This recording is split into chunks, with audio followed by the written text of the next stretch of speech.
A phaser is an electronic sound processor used to filter a signal by creating a series of peaks and troughs in the frequency spectrum. The position of the peaks and troughs of the waveform being affected is typically modulated so that they vary over time, creating a sweeping effect. For this purpose, phasers usually include a low-frequency oscillator. Process. The electronic phasing effect is created by splitting an audio signal into two paths. One path treats the signal with an all-pass filter, which preserves the amplitude of the original signal and alters the phase. The amount of change in phase depends on the frequency. When signals from the two paths are mixed, the frequencies that are out of phase will cancel each other out, creating the phaser's characteristic notches. Changing the mix ratio changes the depth of the notches. The deepest notches occur when the mix ratio is 50%. The definition of phaser typically excludes such devices where the all-pass section is a delay line. Such a device is called a flanger. Using a delay line creates an unlimited series of equally spaced notches and peaks. It is possible to cascade a delay line with another type of all-pass filter. This combines the unlimited number of notches from the flanger with the uneven spacing of the phaser. Structure. Traditional electronic phasers use a series of variable all-pass phase shift networks which alter the phases of the different frequency components in the signal. These networks pass all frequencies at equal volume, introducing only phase change to the signal. Human ears are not very responsive to phase differences, but this creates audible interferences when mixed back with the dry signal, creating notches. The simplified structure of a monophaser is shown below. The number of all-pass filters varies with different models. Some analog phasers offer 4, 6, 8 or 12 stages. Digital phasers may offer up to 32 or even more.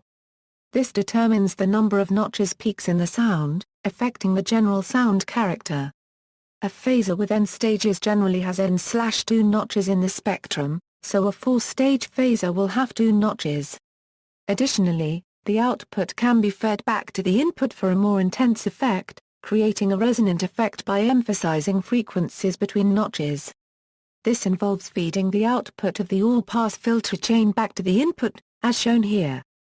The frequency response of an 8-stage phaser with or without feedback is shown. Note that the peaks between the notches are sharper when there's feedback, giving a distinct sound. A stereo phaser is usually two identical phasers modulated by a quadrature signal. The output of the oscillators for the left and right channels are a quarter wave out of phase. Most modern phasers are a part of a digital signal processor, often trying to emulate analog phasers. Phasers are mostly found as plugins for sound editing software, as a part of a monolithic rack-mount sound effect unit, or as stomp-box guitar effects.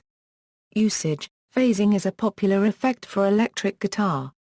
The term was often used to refer to the original tape flanging effect heard on many psychedelic records of the late 1960s, notably Itchaku Park by the Small Faces.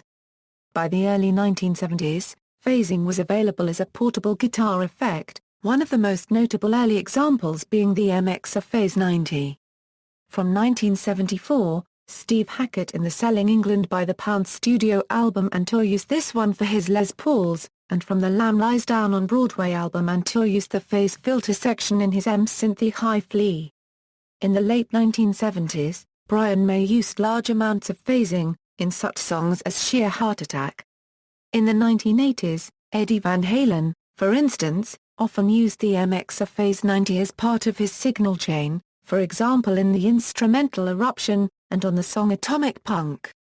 In the 1990s, Johnny Greenwood of Radiohead used an EHX small stone phaser extensively, particularly on tracks such as Paranoid Android, and The Tourist from OK Computer.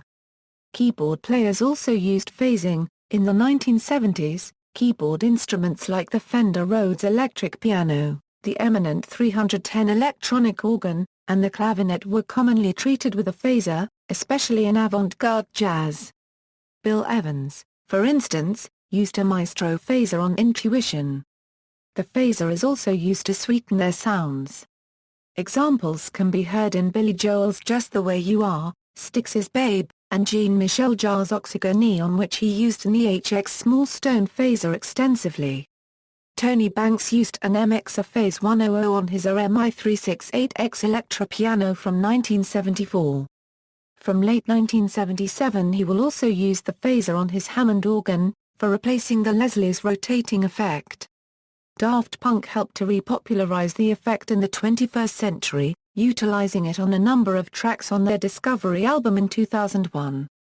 In motion picture or television production, the effect created by a phaser is often used to imply that the sound is synthetically generated, like turning a natural human voice into a computer or robot voice. The technique works because the frequency filtering produces sound commonly associated with mechanical sources, which only generate specific frequencies, rather than natural sources, which produce a range of frequencies. A vocoder is a different effect used for similar purposes. Similar effects: a specific type of phasing, flanging is a similar effect, in which the notches are linearly spaced. In a flanger effect, the notches are created by mixing the signal with a delayed version of itself.